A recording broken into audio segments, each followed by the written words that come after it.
association sous la grappe à l'arbre et avec le collectif africain, enfin surtout grâce au collectif africain. On a le grand honneur d'inviter ce soir le professeur Ndobasson, planétologue, météoricien, propulseur de la connaissance, de la philosophie africaine, de la coalition africaine. Et on est vraiment très heureux de l'avoir avec nous en Suisse ce soir, et particulièrement à Lausanne. Alors on vous remercie d'être là, il va nous faire une présentation donc, sur la théorie générale de la connaissance en Afrique. Et voilà, je vais parler avec lui, je vais laisser la place au Mbog. Merci à vous. Merci bien. Nous aimons beaucoup les applaudissements en Afrique, même quand on ne dit rien. Alors, ce dont je voudrais nous entretenir aujourd'hui, c'est, on pourrait dire que c'est un discours de la méthode au sens de Descartes. Vous savez très bien que Descartes a mis sur pied ce qu'on appelle un discours de la méthode, dont le but était de montrer comment on accède à la science et à la connaissance plus généralement. Après Descartes, c'est Morin. Edgar Morin qui me semble avoir été le plus proche de la même méthode que celle de Descartes. Et avant Descartes, il y a eu dans l'Antiquité Aristote. Ces deux premiers personnages ne se ressemblent pas du tout, c'est-à-dire Aristote et Descartes. En revanche, Edgar Morin plus camarade et propose une étude de la complexité fondée sur les résultats de sciences exactes. Donc la nouveauté qu'apporte Edgar Morin, c'est de dire que sur la base des résultats scientifiques que nous connaissons, on peut créer une autre théorie de la connaissance susceptible de mieux faire comprendre à l'humanité quels seront les grands enjeux de la science de l'humain. Nous allons plus loin que Edgar Morin, parce qu'Edgar Morin s'arrête à la science de la complexité. Nous pensons que l'Afrique va plus loin, parce que l'Afrique organise son savoir sur l'ordre de l'univers indépassable. Les Africains pensent que si l'homme est né sur cette terre des hommes, près de 4 milliards d'années après les premiers êtres minéraux, végétaux et animaux, l'homme ne peut pas prétendre faire valoir sa propre connaissance s'il ne sait pas quelle est l'intentionnalité générale que dessine la nature. Vous voyez, on est dans un premier temps, on a la connaissance de type cartésienne qui évolue vers la connaissance de type complexe au sens d'Edgar Morin. Mais Edgar Morin prend pour la tâche l'ordre et le désordre comme méthode maximale, optimale d'accès à la connaissance. L'Afrique dit non, il ne s'agit pas simplement de connaître l'ordre et le désordre, mais en toute chose il faut savoir ce qu'est l'intentionnalité générale de la nature, qui elle-même doit fonder la connaissance de la connaissance. Donc nous ne sommes pas dans la connaissance au sens cartésien, ni dans la connaissance au sens de Morin avec la complexité, mais nous sommes dans la connaissance entendu comme le reflet de ce que l'ordre de l'univers demande que l'homme sur Terre fasse pour que nous arrivions, j'allais dire, à l'équilibre harmonieux de tout l'univers. Je voudrais vous rappeler que la pensée africaine ne fonde pas son existence sur la subjectivité de l'homme, mais sur l'idée selon laquelle l'univers ayant créé l'homme, et l'homme étant le dernier maillon dans la chaîne de la création, l'homme ne peut pas faire fi de tout ce qui l'a précédé, au sens où Descartes le disait, l'homme maître et possesseur de la nature. Voilà globalement dessiné le cas dans lequel nous allons intervenir. Alors, c'est audacieux mon titre, c'est-à-dire la théorie générale de la connaissance. Il m'a semblé présenter ça ainsi pour vous montrer dans quelle mesure il est possible non seulement d'affirmer que la connaissance africaine participe de la science générale ou de la théorie générale de la connaissance, mais davantage à la seule théorie susceptible de permettre à l'humanité de s'en sortir. Pourquoi? Il me semble que c'est parce que les Africains sont les premiers sur cette terre des hommes. Ils ont quand même fait 200 000 ans d'histoire avant l'arrivée des premiers occidentaux, c'est-à-dire qu'on appelle en général les modernes. Nous savons tous aujourd'hui qu'il y a 40 000 ans seulement que lors de la dernière glaciation du Vosne, que les premiers Noirs qui ont traversé le détroit de Gibraltar pour aller en Europe se sont transformés en hommes, j'allais dire occidentaux d'aujourd'hui. Ceux qui ont bien vu les derniers travaux de Yves Coppens ont vu très bien sur YouTube, vous pouvez regarder sur YouTube, ou alors lire Pascal Pitt, qui sont les deux paléoanthropologues parmi les plus futés sur la question des origines de l'humanité. Donc, Si l'homme noir a été le premier sur cette terre des hommes, cela a des implications extraordinaires. Sans exagérer, on pourrait dire qu'il est la potentialité absolue de toutes les autres cultures qui ont été amenées à émerger plus tard. Puisqu'il a une partie de lui-même dans toutes ces autres cultures.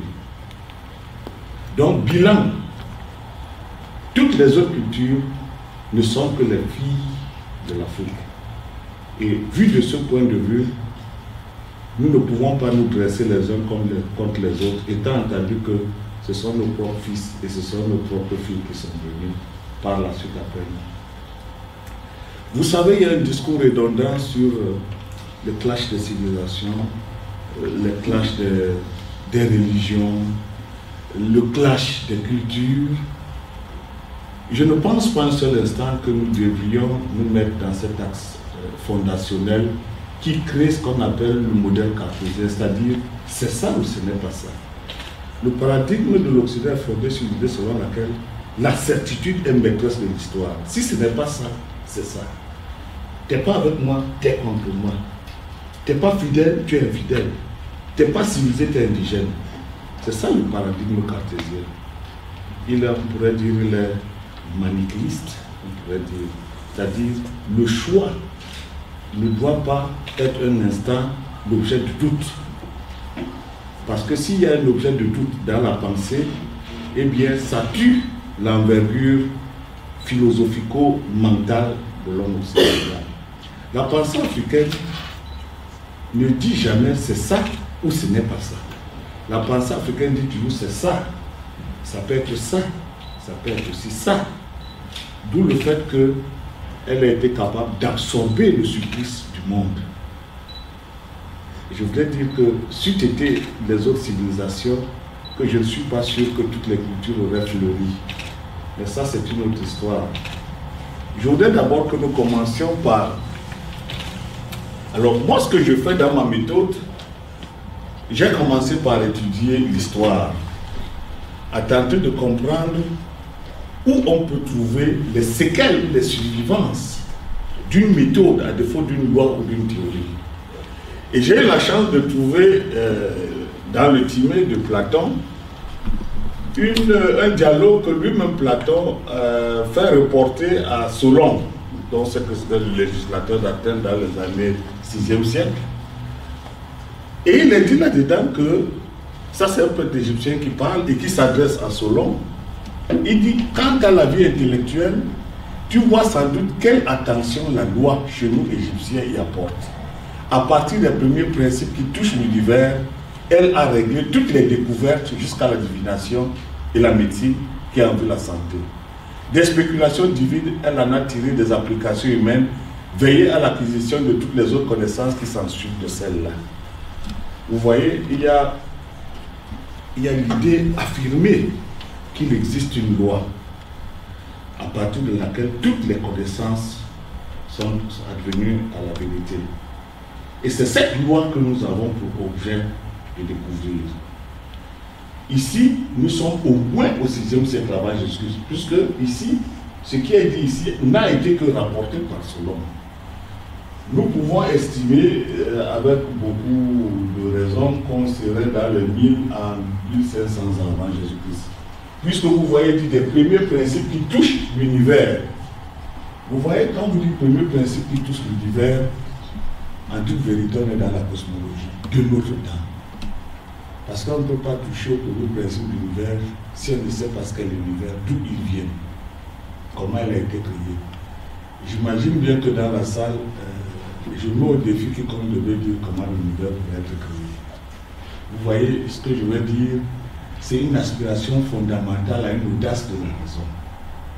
Que quelqu'un prétende qu'à partir des premiers principes qui touchent l'univers, à défaut d'être un grand mathématicien ou un grand physicien, le monsieur qui parle est probablement un grand métaphysicien, c'est-à-dire aurait-il flirté avec les connaissances initiatiques qui peuvent illuminer l'être pour que l'être sache quels sont les premiers principes de l'univers, ou à défaut, et c'est là où je penche le plus, il s'agit de calcul mathématique et physique.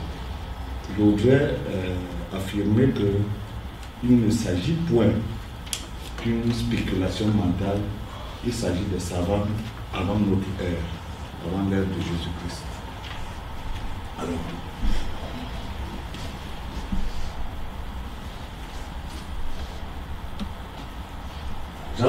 j'avais dit tout à l'heure 1500 ans à peu près.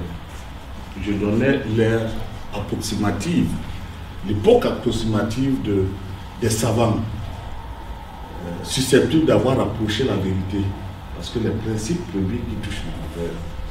Alors, on trouve plus tard une copie d'un livre mathématique, pourrait-on dire, parce qu'à cette époque-là, c'était des papyrus qui étaient copiés.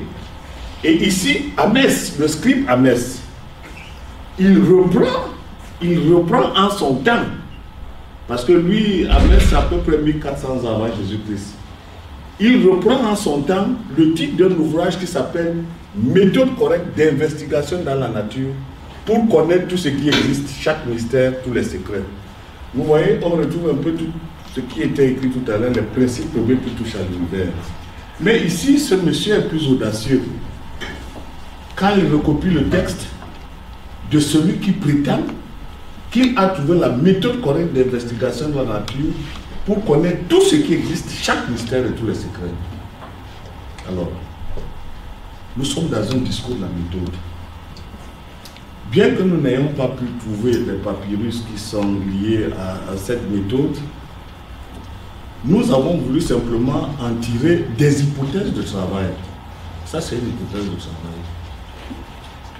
Ça veut dire que nous ne possédons pas le papyrus en question.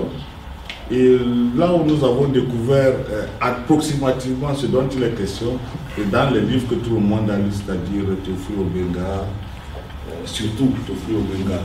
Mais je vous dis la vérité, moi je ne suis pas entré en possession de ce papyrus. Qu'importe, l'enjeu de la science, c'est souvent l'hypothèse de travail. Alors nous étions en 1500 avant Jésus-Christ. Avec les mythes africains, je commence à tenter de creuser ce qui pourrait être la vérité. Je dis bien ce qui pourrait, on est au conditionnel. La nature géométrique de la loi de la création dans les mythes africains, c'est moi-même qui titre ça ici, parce que on trouve chez les Dogons du Mali, le mythe qui nous dit qu'il y a un amas spiralé d'étoiles à l'origine de l'univers, dont nous touchons au principe de l'univers. Mais Griol et Duterlin, qui ont été très proches des Dogons, disent que cette idée-là renvoie à l'origine de la spirale de la création. Nous avons déjà une approche géométrique qui fonde éventuellement la loi dont nous parlions tout à l'heure avec Platon et avec Solon. Nous pensons donc que nous pouvons essayer de voir s'il y a un lien entre cette spirale et la loi. Ne vous inquiétez pas, hein? Je fais tout cet entamage pour vous faire comprendre d'où vient la pensée africaine, comment elle a été organisée et en quoi elle peut nous être utile pour demain. Voilà l'axe majeur dans lequel j'évolue. Je vais poursuivre. Alors, c'est toujours chez les Dogons du Mali. Bon, on va passer à tarder. Lui, il fait des métaphores, la bonne parole, tout en étant recueilli après l'oreille, va directement au sexe où ça roule autour de la matrice, comme ça roule autour du soleil, la spirale du cuivre. Vous savez, l'analogie a été la méthode scientifique la plus utilisée, autant que les proverbes, autant que les mythes. C'est-à-dire que la pensée africaine est dite symbolique, en ce qu'elle renvoie toujours à des schémas que seul le cerveau interprète en fonction de la vieillesse de l'âme de chaque personne. Bon, alors ici, c'est chez le bassin du Cameroun, groupe ethnique auquel j'appartiens. Ce monsieur a son grand-père qui a été un très grand initié. Et j'ai été très étonné qu'il dise d'emblée, sans qu'il ait justifié ses affirmations, que tous les mythes africains de l'origine de l'homme partent soit d'un œuf, d'une spirale ou d'un néant. Ça devient intéressant, qui subit des vibrations dues à des énergies cosmiques, lesquelles transforment cet œuf ou cette spirale en mouvement d'abord fermé, puis se déroulant jusqu'à s'ouvrir en laissant tomber un couple androgyne. Voilà, ça devient très sérieux. Homme-femme, mais il faut bien voir que ce n'est pas homme-femme symbolique, hein, c'est comme vie et mort, ciel, terre, invisible, invisible. Il est allé trop vite, il me semble, mais on va prendre ça tel que ça a été pris parce que, bon, comme il s'agit de mythes répétitifs à longueur de temps, il n'est pas impossible que les bouts aient été laissés à côté. Mais ce qui est très important à noter ici, c'est qu'on dit d'une spirale ou d'un néant qui subit des vibrations. Nous sommes dans les principes qui touchent l'univers. Et si on nous parle des vibrations dues à des énergies cosmiques, personne n'a jamais vu les vibrations cosmiques. Tout à l'heure, je vous disais que je soupçonnais nos ancêtres d'avoir été de véritables mathématiciens et physiciens, ça se précise. Les vibrations cosmiques. Ils sont dans les résultats actuels de la cosmologie. Parce que la cosmologie de notre temps, s'il y a des cosmologues dans la salle, y a-t-il quelqu'un qui fasse physique, cosmologie ou quelque chose pas loin? Bon, c'est pas grave. La cosmologie de notre temps dit que, au début de l'univers, il s'agit d'un vide vivant. Lequel vide vivant est animé de vibrations. Souvent on parle des cordes, ces vibrations cosmiques. Vous voyez, il faut soupçonner ces messieurs d'avoir eu les mêmes intuitions féroces, rationnelles que les physiciens de notre temps. Parce que pour être capable de voir les vibrations dues à des énergies cosmiques, vous ne pouvez le faire que de deux façons. Soit avoir des télescopes géants qui regardent de très près le fonctionnement, le comportement de la matière, soit alors avoir des calculs hyper sophistiqués qui vous conduisent à l'état primordial de la matière. Personne n'y a été. Donc vous voyez, il s'agit des imaginations créatrices, mais fondatrices d'un ordre cosmologique qui lui-même est rationnel et mathématique.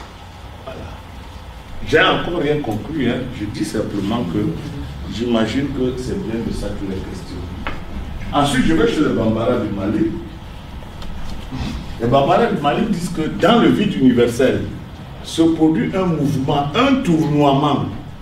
Ce n'est pas la spirale, mais c'est un tournoiement qu'ils appellent Yeyerti, qui contient en son sein Miri, l'esprit. Ne pensez pas que le fait de dire Yeyerti ne soit pas la science. Le vocable est inhérent à ce que la langue de cette époque pouvait restituer en mathématiques et en physique. Ce n'est pas parce qu'on n'utilise pas aujourd'hui le mot Yeyerti que ce qui a été dit Yeyerti n'est pas la vérité. D'autant plus que personne ne peut me dire aujourd'hui comment les Chinois et les Japonais appellent le tournoiement initial. Et pourtant, c'est la science. Donc, il ne faut pas que nous tombions dans le piège d'une aliénation culturelle qui veut que nous retrouvions absolument les mêmes mots, sécrétés de la même façon et dits par les savants d'aujourd'hui. Il faut faire la part des choses entre ces vocables et les étudier de manière à ce que nous soyons capables d'en tirer la substance fondatrice de la science. D'ailleurs, ceux qui ont lu René Thom, Stabilité structurelle morphogénèse, René Thom, vers la fin de son livre, je crois en page 362, il dit qu'il faut se méfier des vocables. Et en particulier, les vocables africains sont porteurs d'une identité symbolique remarquable dans le cadre de la mathématique et de la physique. Stabilité structurelle morphogénèse, page 362, je crois.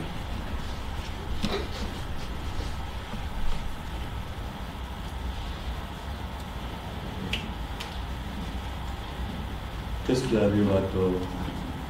Il ne bouge pas, il est noir. Ah, mais tiens, je suis allé loin. Ah là là, voilà. Voilà. Bon.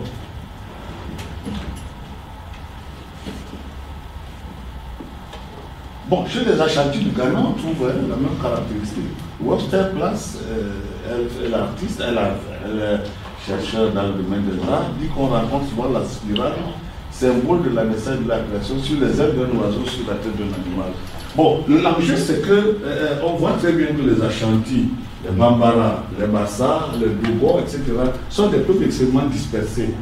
Et s'ils sont tous dispersés, on ne peut pas prétendre qu'il s'agisse d'un hasard, du fait de la géographie extrêmement lointaine.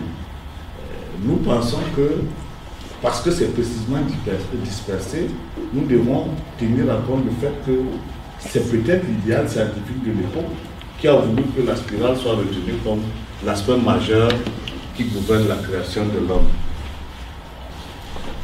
Alors, maintenant,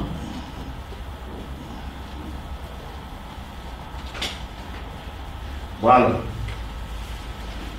Ce masque, c'est un masque initiatique au Libéria. Il existe encore là-bas au Libéria aujourd'hui. On l'appelle, c'est un masque Thomas.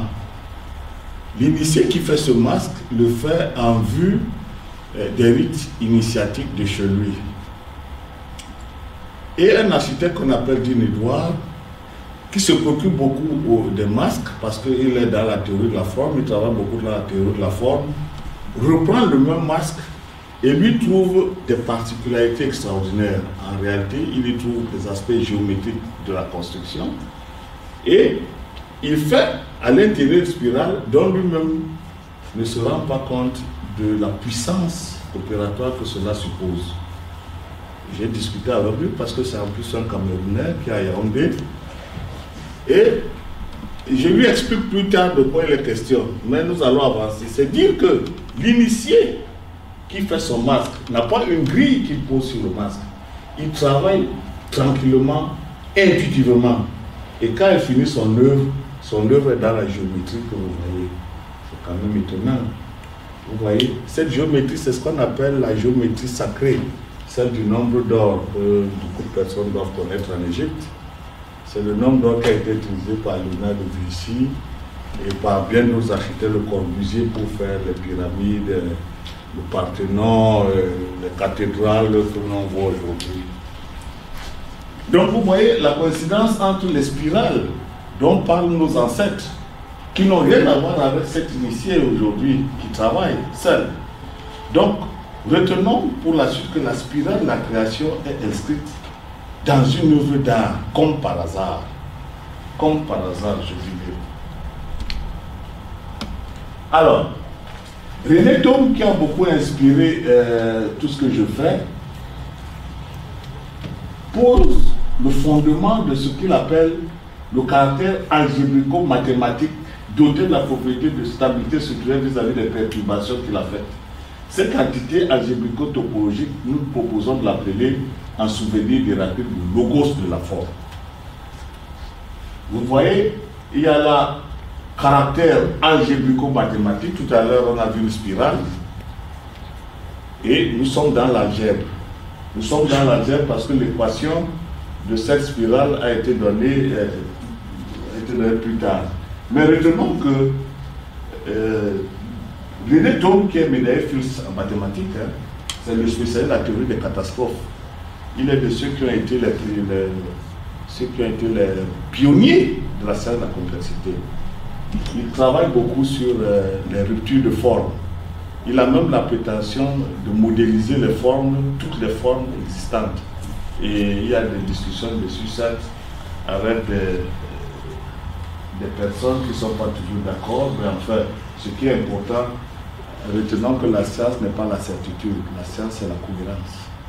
La science était la certitude du temps de Descartes. Aujourd'hui, la science c'est la cohérence, c'est la méthode. La science n'a pas besoin de certitude. Vous allez revenir.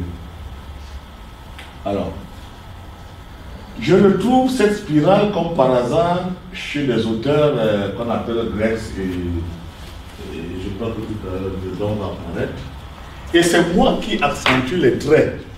Vous voyez, je mets là la croix, je montre pour ma part que c'est l'origine de la croix. C'est-à-dire que la croix du Christ, qui vient d'abord de la croix ancienne égyptienne, prolonge la théorie mathématique de la spirale. Vous la retrouvez ici, entre la droite qui vient jusqu'ici au nombre 9 et 7, et vous voyez la branche qui la transperce perpendiculairement, qui va de 6 à 8. Alors, ça devient très sérieux parce que dans la mystique africaine, c'est toujours les chiffres impairs qui sont utilisés. Et là, on va jusqu'au chiffre 9, que les Africains appellent le chiffre de l'accomplissement. Toutes choses sont accomplies au chiffre 9. Et analogie est faite avec la grossesse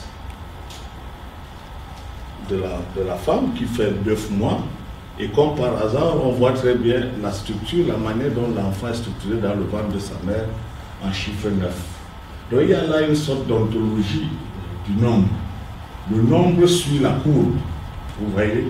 C'est-à-dire que ceux qui ont inventé les nombres ont tenté de tout faire pour que les nombres ne soient pas des nombres supposés, mais des nombres qui ont empreinte sur la réalité.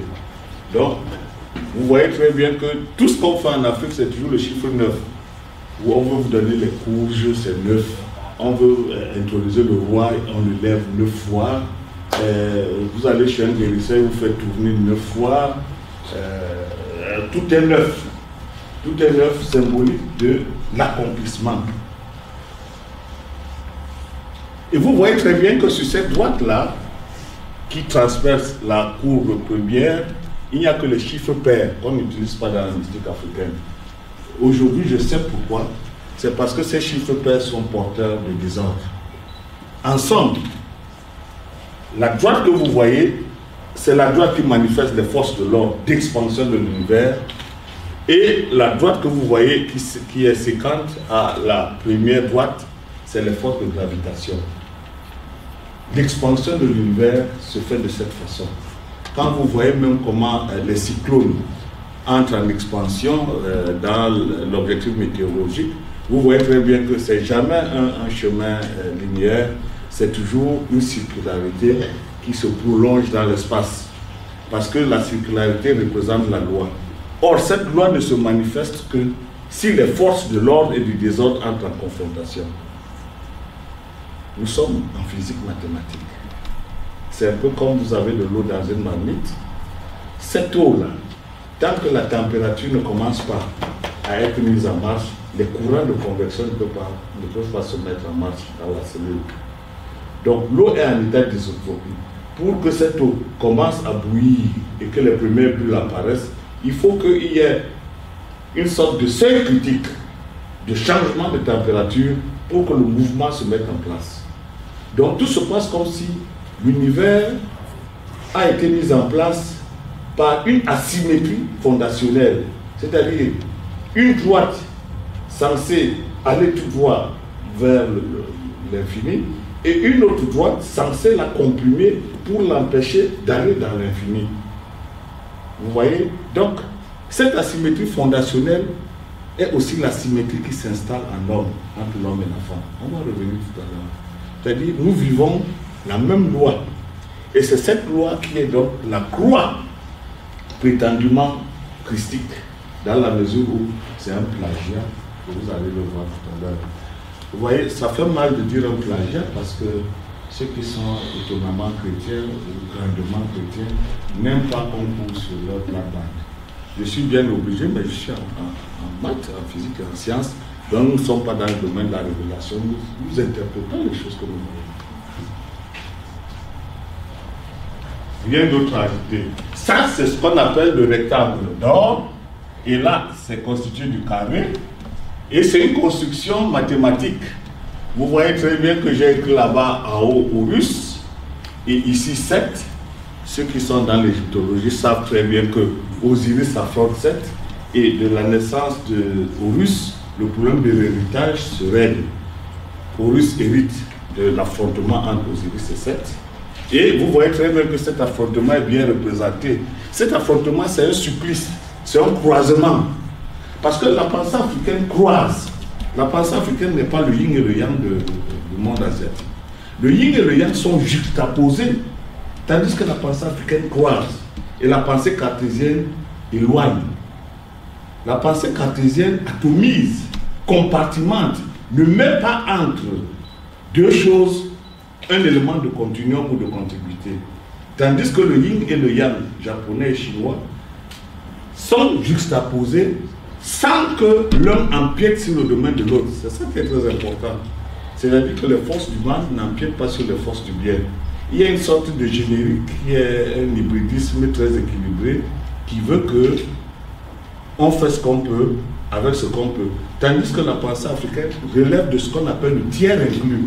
C'est-à-dire que le croisement entre deux forces qui s'affrontent donne une synthèse qui est donc le mouvement de tourbillon que vous voyez, qui est un élément purement physique, mais qui est aussi un élément de pensée, comme nous allons le voir tout à l'heure. Ah voilà, ces auteurs, c'est Max Stott et Greg Nixon. Voilà.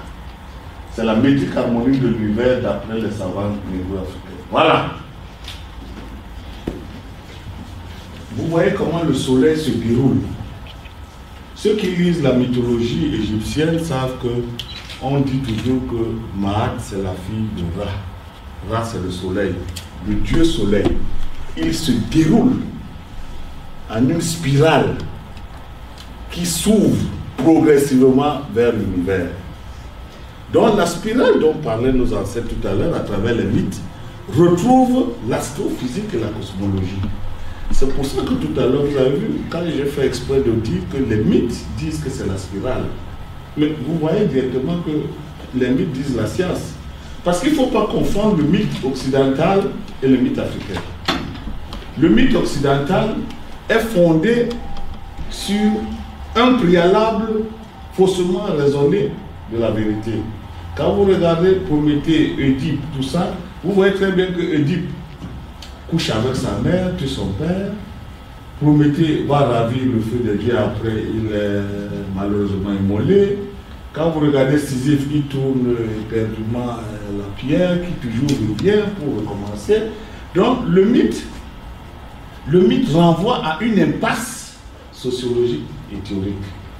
Puisque les individus qui sont censés être les héros mythologiques ne s'en sortent jamais. Tandis que dans la pensée africaine, les mythes renvoient toujours à une génération qui ramène à la vérité, ne serait-ce que sociale, sociogonique et même cosmogonique. Je vous prends l'exemple. La lutte entre Osiris et Seth se termine par la naissance heureuse de Horus. Vous voyez, la pensée ne rompt pas avec la confrontation, mais elle prolonge la confrontation pour lui donner un état d'être second qui est donc la synthèse dialectique. La dialectique naît de cet antagonisme fondationnel. Et seule la pensée africaine a réussi à formaliser mathématiquement cette dialectique en proposant la spirale comme étant de l'ordre de la vérité, ne serait-ce que la vérité des essences, avant d'être la vérité de la science.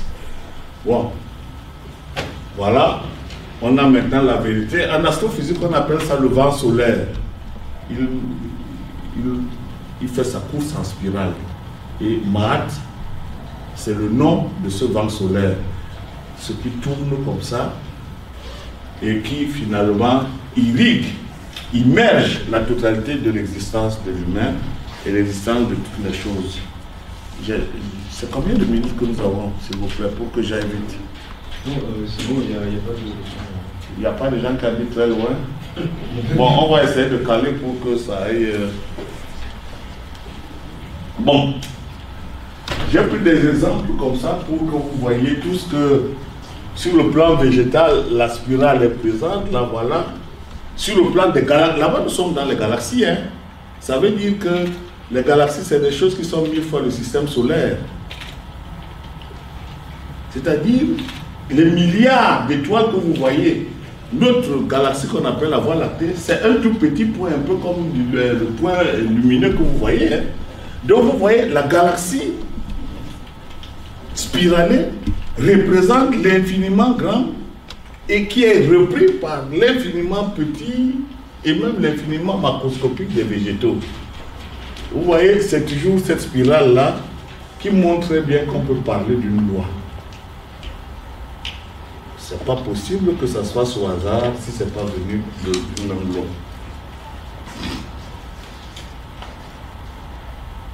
Vous voyez, là-bas, l'enfant est couché dans le ventre de sa mère en forme de spirale. Et il semble que les gynécologues nous disent que c'est la seule façon, la seule position possible pour l'enfant dans le ventre de sa mère. Parce que c'est cette position qui permet à la mère de se mouvoir malgré la présence de cet enfant. On pourrait dire que c'est l'équilibre harmonique du divin en vue de donner la vie. Parce que si c'était une mauvaise posture, que les femmes auraient eu du mal à poursuivre leurs travaux de champ, à laver la vaisselle, à faire tout ce qu'elles veulent. Donc, vous voyez, c'est une harmonie divine instaurée dans une cour. spiralée que nous appelons la loi. Alors, comment ça s'est passé cet enfant-là? J'imagine que c'est d'abord le liquide fécal qui se met en place et ensuite la chair vient se superposer. Donc en réalité, l'acte sexuel, c'est un acte de fusion géométrique entre le spermatozoïde et l'ovule qui, grandissant, mettent en marche un ovule qui lui-même s'organise petitement et au fur et à mesure pour donner un être humain chargé d'une histoire qui est celle de la spirale. Ce n'est donc pas parce que nous sommes debout aujourd'hui que nous ne sommes pas des spirales. Nous sommes des spirales debout. La loi marche. Donc voilà ce que ça produit. Ça, c'est les expériences qui montrent comment s'organise la spirale. Bon, ici, j'ai déjà changé d'axe. Maintenant, je vous montre les images qui vont permettre à ce que nous nous sommes dit soit pris en compte dans l'organisation sociale. Vous voyez cette plume-là, c'est cette plume que je porte. C'est la plume égyptienne qu'on appelle Mahat. Ça représente l'équilibre des forces. Cet équilibre des forces est matérialisé par la spirale que vous venez de voir. Ici, c'est une plume parce que, ma foi, on dit que le corps ne doit pas être plus léger que... Le corps doit être autant léger que la plume. Nous allons y revenir. C'est simplement une image pour vous montrer l'alliance entre... Ça, c'est une femme d'aujourd'hui qui se trouve dans le nord du Cameroun et l'Égypte pharaonique. Vous voyez très bien que la continuité culturelle est exacte. Plume d'autruche, plume d'autruche. Alors... Voilà ceux qui disent qu'on est animiste. Vous voyez très bien que là, c'est un tuteur juif du Caparote qui s'apparente étrangement à un culte animiste avec le coq. Vu sous cet angle, les gens peuvent penser que c'est de l'indigénat. En réalité, nous sommes en physique quantique. C'est-à-dire que le coq que vous voyez là émet des vibrations et son magnétisme doit correspondre au magnétisme de cet homme. Si cet homme n'est pas perturbé, le coq est enchanté et ne s'éloigne pas ou bien n'a pas tendance à s'éloigner. Mais s'il est naturellement, magnétiquement équilibré, le coq n'éprouve aucune raison de partir et reste même sur sa tête parce qu'il y a harmonie. Donc a priori on peut dire que c'est bon, ouais, les gens des forêts, voilà ce qu'ils nous montrent, bon, est-ce que c'est quoi ça, vraiment, c'est encore rétrograde. Mais en fait c'est la physique quantique. Et il nous appartient de voir très bien ce qui se passe en termes d'équations mathématiques. Alors ici, je vous montre toutes ces images pour que vous sachiez un tout petit peu ce qui s'est passé dans la raison. Vous voyez très bien que là-bas vous avez les luttes qui sont représentées dans l'Égypte. Vous voyez le karaté qu'on retrouve très bien.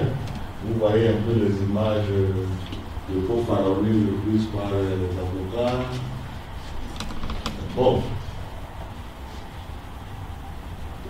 Bon, ici on voit très bien que la croix maçonnique trouve son origine dans l'Égypte pharaonique. Ici, c'est simplement pour dire que autant grand est le pharaon, autant grand est son œuvre architecturale monumentale. Donc c'est ça qu'on retrouve. Ici, je parle en termes d'héritage. Je ferai tout à l'heure la jonction entre la spirale dont je parlais et cet héritage. Bon, vous voyez ici, je reprends le yin et le yang, on voit très bien. Ici, la croix en C. Bon, les dérivés de la croix, on les voit très bien. Ça, c'est simplement visuel pour qu'on montre le cinéma. Pour que nous soyons en plein cinéma. Ici, vous voyez la pyramide que vous connaissez tous. Louvre à Paris, et vous voyez ici la pyramide égyptienne. Vous voyez voilà, ici c'est une galaxie ou à défaut probablement un quasar. Ce qui nous importe ici, c'est la spirale, la façon dont elle se présente dans le visuel. Partout, tout ce que vous voyez là, c'est les milliards d'étoiles, et là vous avez le soleil. Ici, ce n'est pas le soleil, c'est le trou noir, on pourrait dire. C'est-à-dire que c'est le condensé énergétique qui structure la spirale dans son évolution. Donc, dans la pensée africaine, on part de la spirale de l'infiniment petit à la spirale de l'infiniment grand.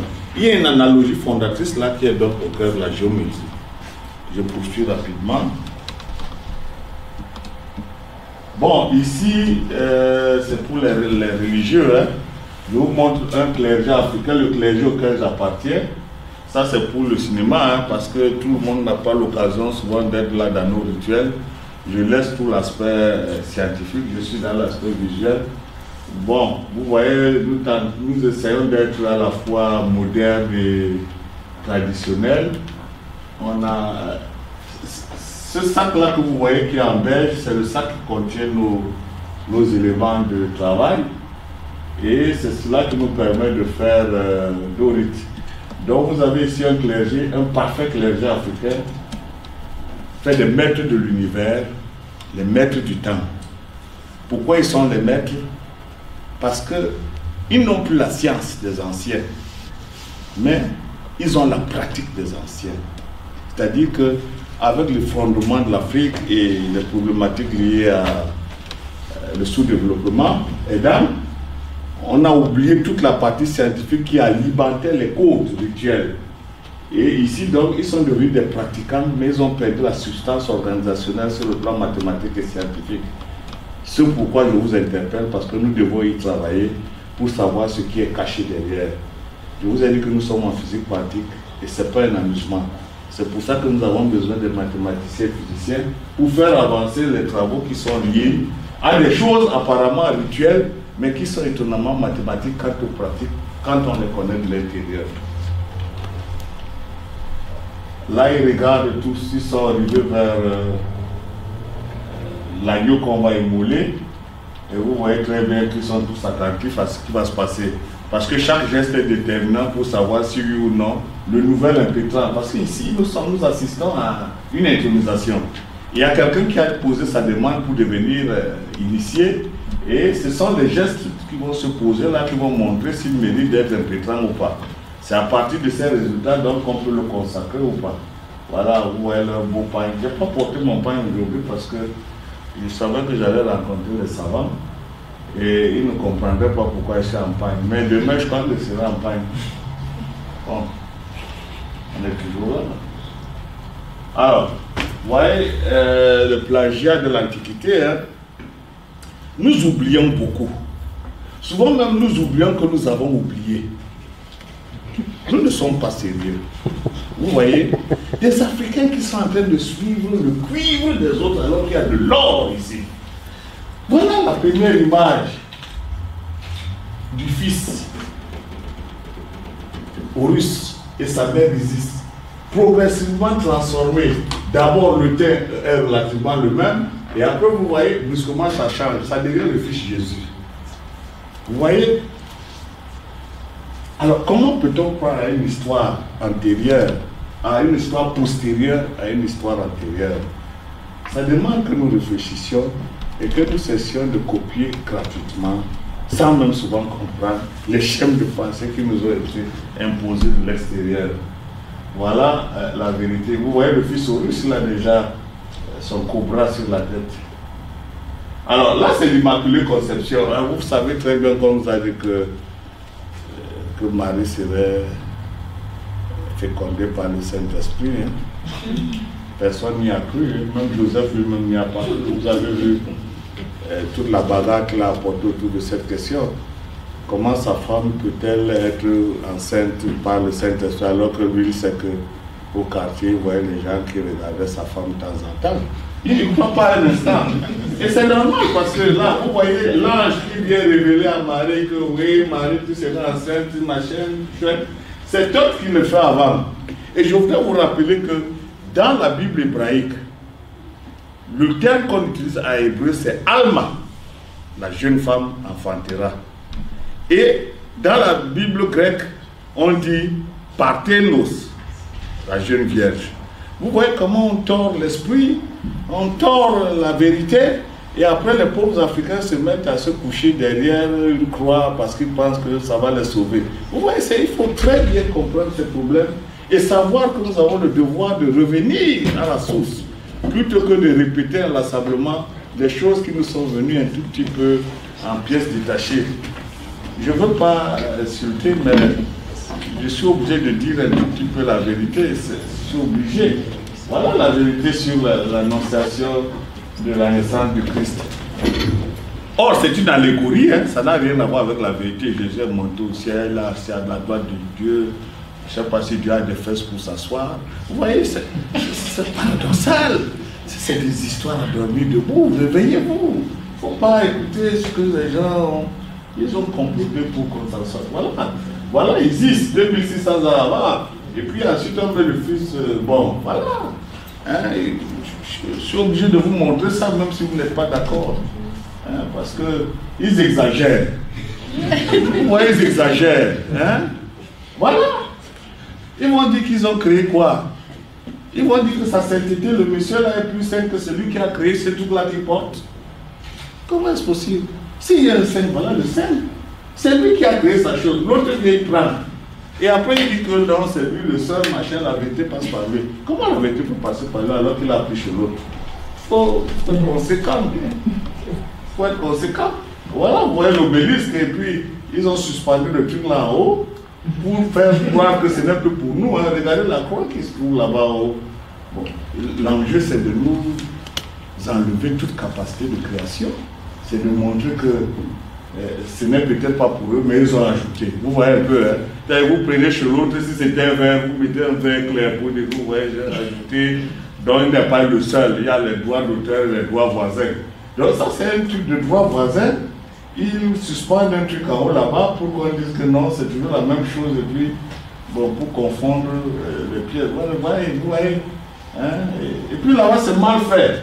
Vous voyez, ils ajoutent un peu l'éclair pour montrer que non, Dieu, c'est Dieu qui envoie l'éclair. Vous voyez les images, vous voyez jusqu'où les images vont. Hein? C'est-à-dire, on met la lumière là et puis on met l'éclair là, après on va vous dire que Dieu apparaît. Dieu apparaît dans quelle langue? Qu'ils nous disent. C'est l'araméen ici qu'il parle ou bien c'est le bassin de chez moi ou bien le... Oh, putain. Oh là là.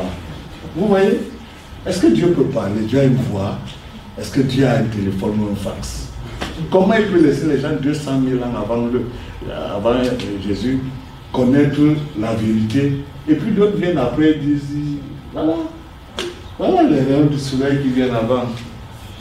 Moi, ce qui me désole, c'est que les gens vont à l'église, ils chantent à tue-tête, tu crois que Jésus va les aider là-bas. Et puis, après, quand ils réussissent à avoir les papiers, ils disent que c'est Jésus. C'est pas Jésus.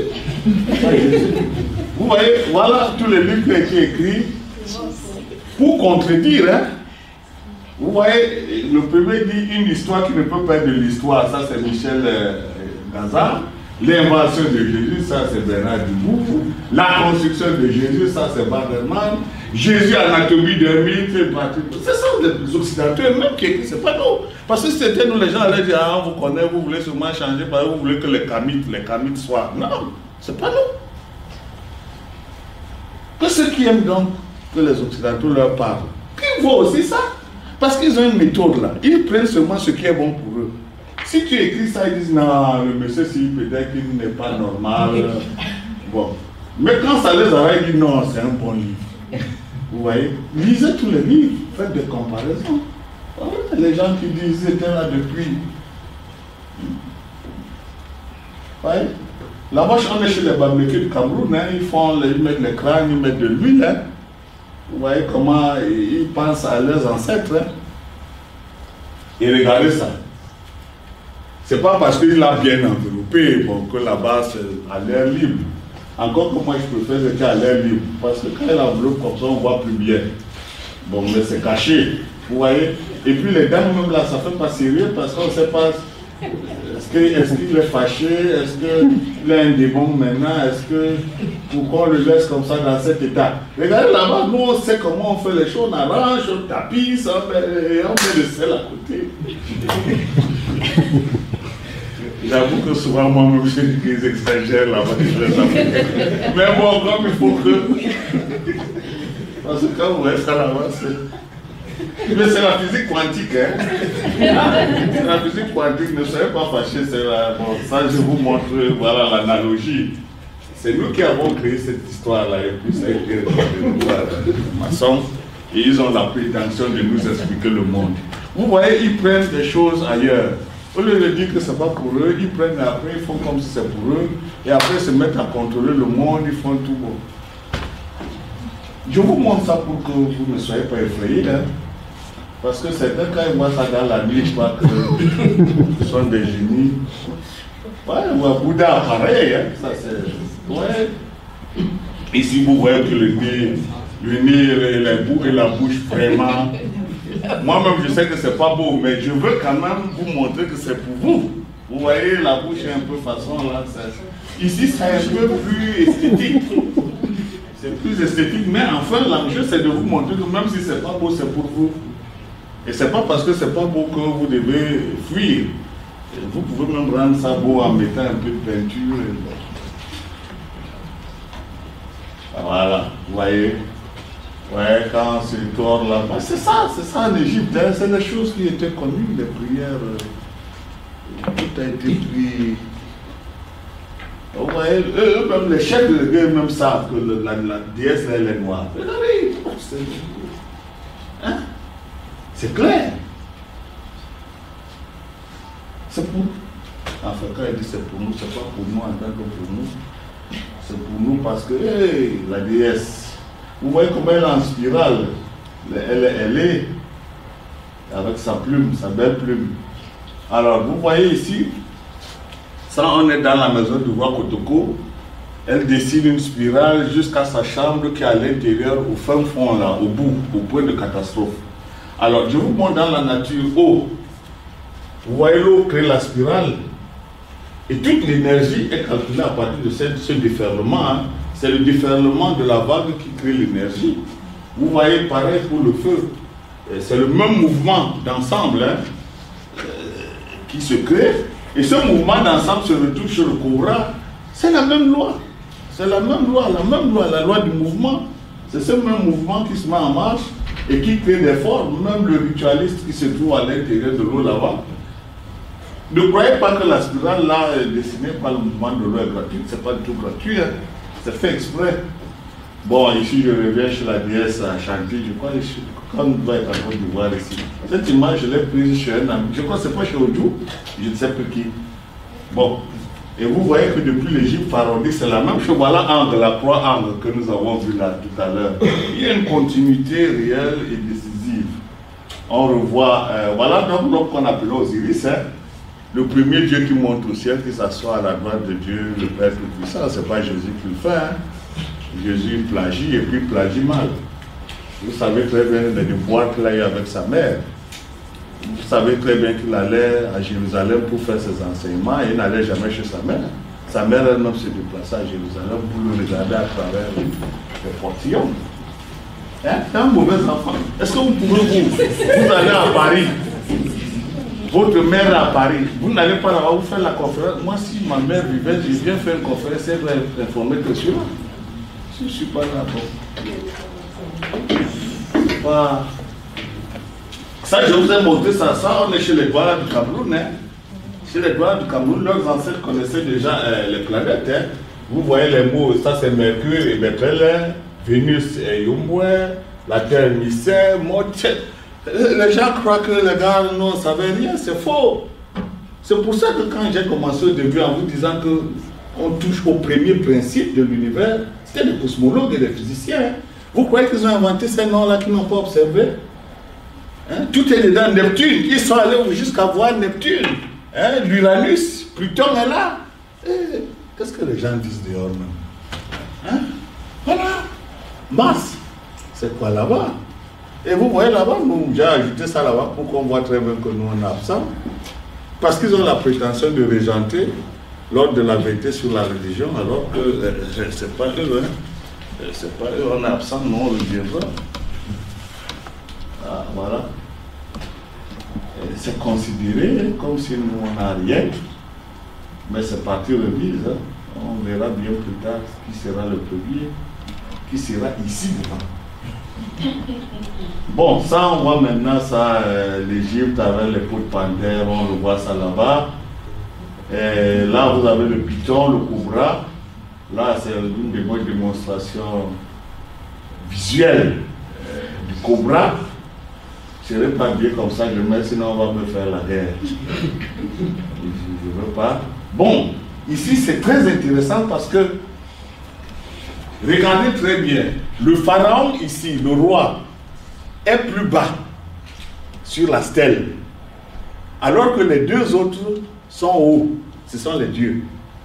Lui, c'est un pharaon qui doit être intronisé. Regardez très bien l'homme de droite, ceux qui savent comment Horus est représenté, voient bien le bec d'Horus là. Et regardez très bien, Horus est plus grand que Seth. Regardez si vous... C'est parce que nous n'avons pas une règle, j'allais vous montrer. Et ce Horus là, le voilà ici, de 5 à 9 contre le 6-8. C'est la preuve géométrique et mathématique de la différence qui existe entre Horus et Seth. La différence mathématique, celle du seuil qui dit du nombre d'or à partir de laquelle la spirale seulement marche. Regardez très bien. Parce que les Égyptiens avaient l'avantage d'être extrêmement pédagogues. Donc vous voyez très bien, ils sont sur la même ligne d'égalité sur la stèle. Mais remarquez très bien, Horus est plus grand que Seth. Parce que l'enjeu, c'est qu'en toute chose, les forces du bien doivent régner sur les forces du mal. Donc même visuellement, on vous fait comprendre que la loi première de la nature, ce n'est pas l'amour de son prochain, c'est faux. Hein? Cette histoire-là de la Bible, c'est n'importe quoi. L'amour de prochain, vous allez, est-ce qu'on vend l'amour dans les pharmacies? Bon, vous allez aimer à partir de quoi? Comment on fait pour être sûr qu'on est en train d'aimer quelqu'un? Ici, c'est rationalisé. C'est un nombre, comme vous dites, de rattraper en toute chose.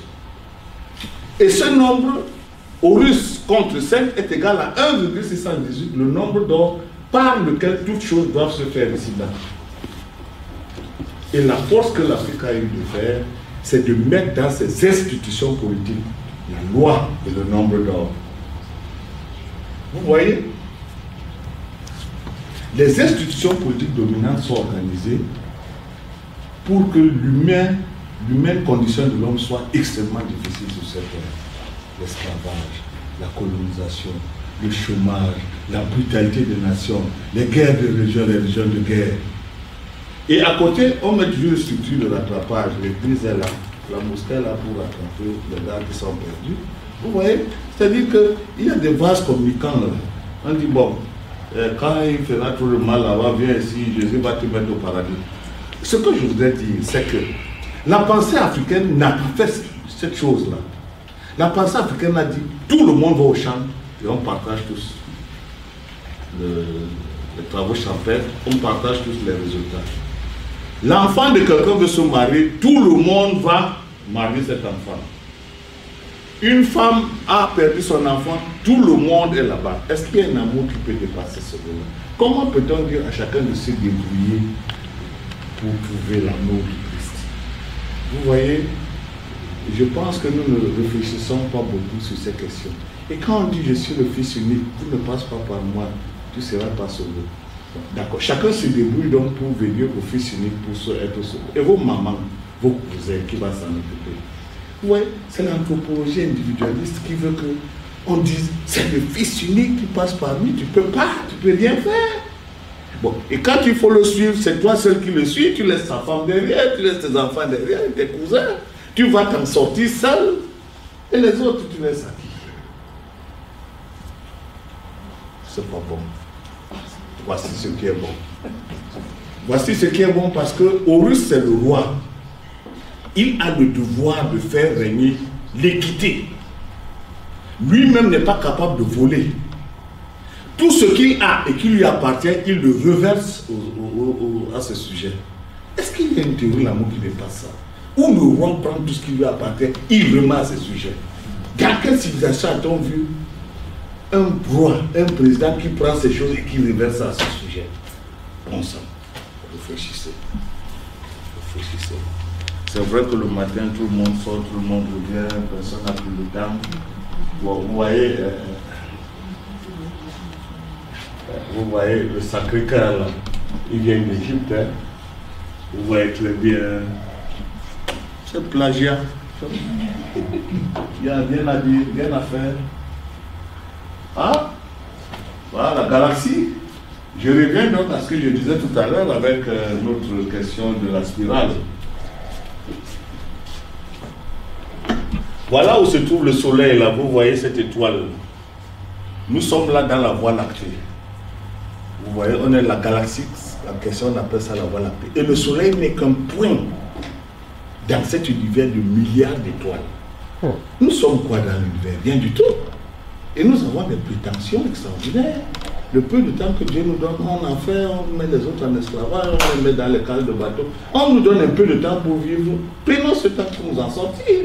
Cette histoire où non, on va bombarder l'autre, après on cherche les trucs, les chemins humanitaires pour sauver les gens qu'on a bombardés. C'est paradoxal, vraiment. Vous voyez, c'est en même temps, c'est la métaphore du Dieu des armées, Dieu d'amour. Vous voyez, Dieu bombarde et après Dieu va soigner. C'est malsain, c'est malsain. Vous voyez cette histoire de déluge là. Hein? Bon, on dit que Dieu a tout fait pour que le déluge, parce que les hommes étaient devenus très mauvais. Il s'est fâché.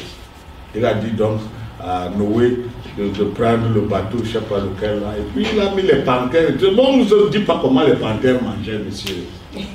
Hein? On ne dit pas. Ici, vous avez donc. Voilà le nombre d'or que vous avez là. Le nombre d'or, c'est la différence, c'est la division entre cette portion et cette portion. C'est exactement la même chose que vous avez entre votre tête et vos pieds et le nombril. C'est-à-dire, supposez que votre nombril est ici. Vos pieds, c'est là, et le nombril jusqu'à la tête, c'est là. C'est la même loi. C'est-à-dire que nous sommes faits exactement comme les galaxies, en termes de proportions harmoniques et proportions géométriques. Donc nous ne sommes que la reproduction de l'univers, et c'est la raison pour laquelle nous reprenons sa loi scientifique qui est la loi géométrique. Alors là, je vous montre simplement dans la nature ce qui se passe avec la spirale. Voilà. Voilà donc ce qu'on appelle le plagiat. Regardez ce qui se passe ici. Le type qui fait ça, c'est Michel Archange. Comment il s'en sort? Il fait une grille et il met Marie dedans pour qu'elle soit belle. Vous voyez? La même grille de la spirale que l'Afrique utilise, on la met ici pour que Jésus soit beau. Donc du coup, quand vous ne savez pas, si on enlève la grille, vous verrez, Jésus, oh, l'homme on l'a tué, voilà, regardez comment il était doux. Mais il est doux parce qu'il est dans la spirale. Il est équilibré. Vous voyez? Or, ce que je voudrais vous faire comprendre en regardant ça, c'est que celui qui fait ça utilise une grille. Or, dans le masque Thomas n'a pas utilisé de grille.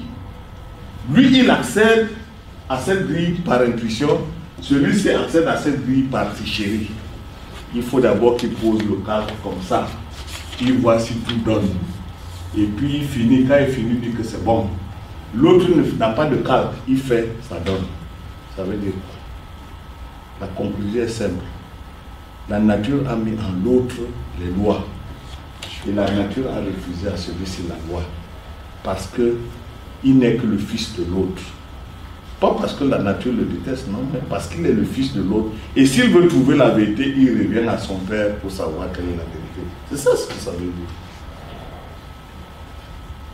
Voilà le masque Thomas et l'escargot. La spirale est contenue dans l'univers, mais elle est contenue en l'homme. Nous avons la loi de l'illumination, la loi divine en l'homme. Ce même architecte, Dean Edwards, là-bas nous étions dans le masque Thomas. Il prend un autre masque, c'est un masque femme. Il se dit qu'il va vérifier si la loi est toujours la même. Il retrouve toutes les mêmes proportions du nombre d'or. Alors je vais lui expliquer ce que ça veut dire. Je lui dis que ça veut simplement dire que les messieurs qui font ça ont l'intuition divine qui leur permet de faire ça. L'autre utilise le calque parce qu'il ne lui a pas été donné de faire ça de manière intuitive. Vous voyez? Donc, on ne peut pas dire que ce soit un hasard. Là-bas au Libéria, on est très loin du Cameroun d'ici. Ici, on a un contexte Fangbetti en Afrique centrale. Et le Libéria se trouve très loin en Afrique de l'Ouest. Hein? Ici, ceux qui reconnaissent ça, ça se trouve devant la présidente du Mali, hein. C'est le haut de masque antilope.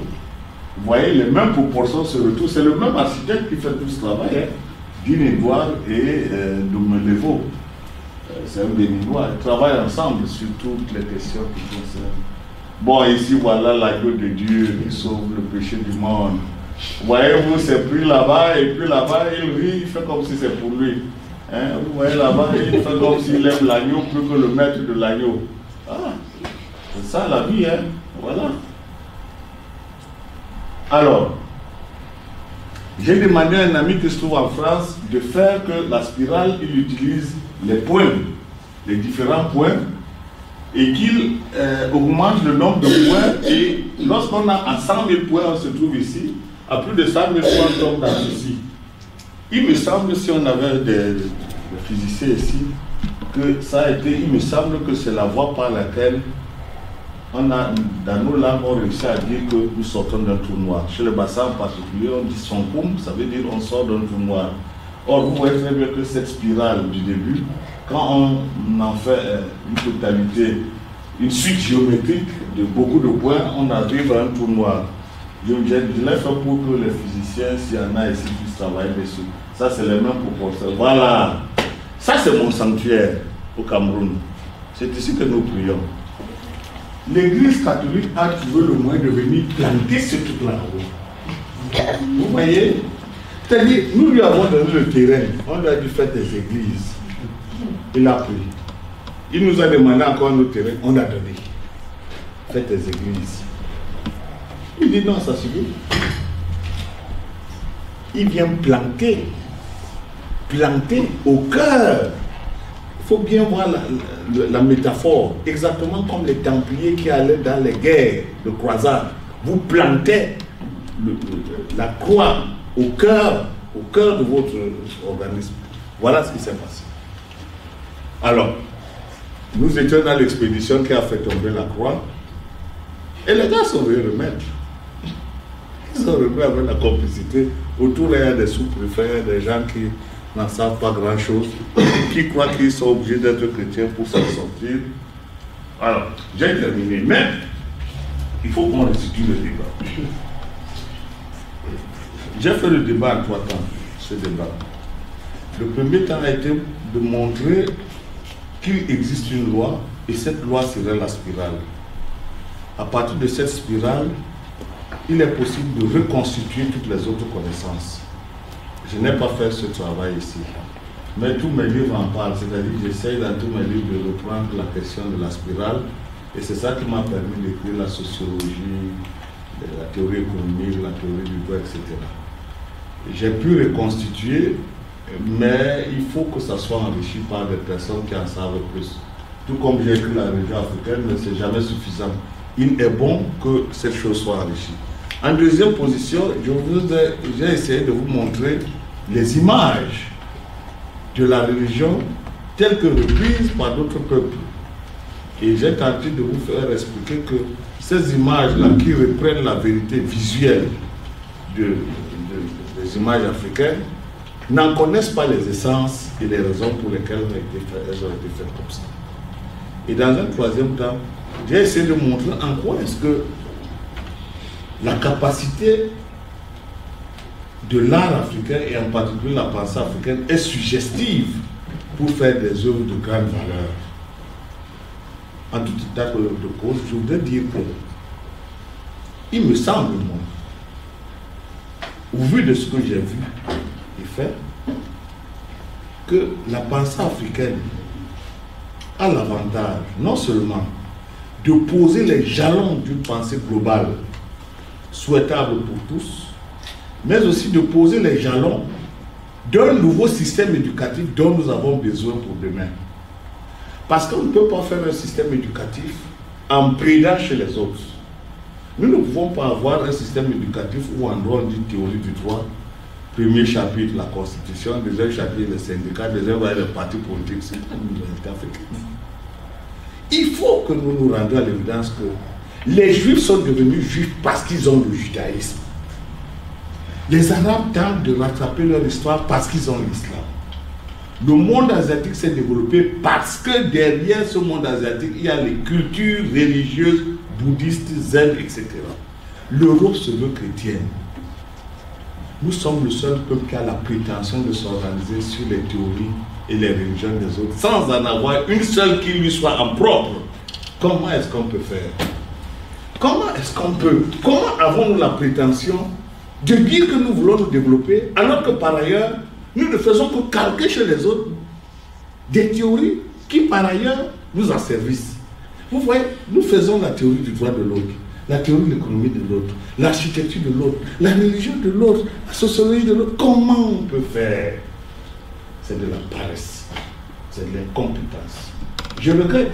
Je le dis comme ça avec force, ce n'est pas parce que je suis surdoué ou bien que je suis meilleur que les autres, mais c'est parce que je mesure le poids de la passion dans l'organisation du monde et de la science. C'est la passion qui fait que les peuples soient de grands peuples. Les peuples ne peuvent pas être de grands peuples sans passion. Je regrette. La grande Europe se fait parce que c'est la passion. Et derrière la passion, il y a les réalisations et la science. Le monde occidental se fait sur cette base. Le monde asiatique est en train de se faire sur cette base. Le monde musulman se fait sur cette base. Nous sommes le seul peuple qui fait que tricher, copier. Ailleurs, copie mal. Nous sommes les répétiteurs de la pensée des autres. Nous ne sommes pas des scientifiques. Je voudrais quand même vous faire remarquer que si la science s'est recopiée pour l'autre, en vue de devenir un grand, pourquoi l'Europe a-t-elle fait sa renaissance? L'Europe a fait sa renaissance parce qu'elle était fatiguée du monde arabe qui venait lui enseigner les maths, la physique, la philosophie.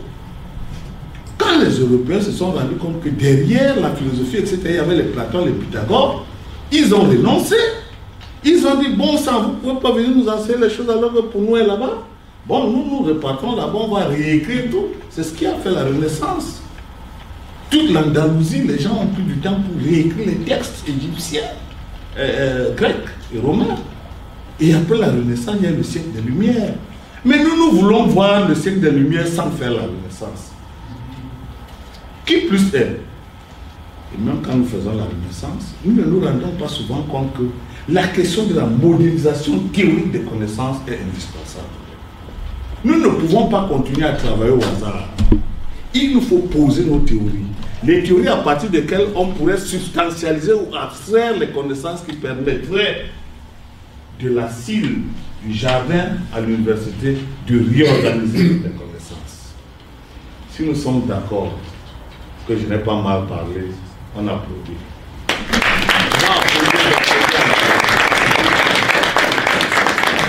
Donc voilà, j'ai fait l'effort de dire ce que je pouvais dire. Il y a beaucoup de choses à redire et je vais le sentir tout à l'heure parce que je vois que ça s'échauffe un peu. Nous sommes dans une causerie. Nous ne sommes pas entre maître et élève. La connaissance ne finit pas. Tout le monde apprend à tout moment. Donc je souhaite que Guillaume revienne et qu'éventuellement il organise la suite si l'heure, par rapport à l'heure, par rapport aux questions, la façon dont on peut poser les questions.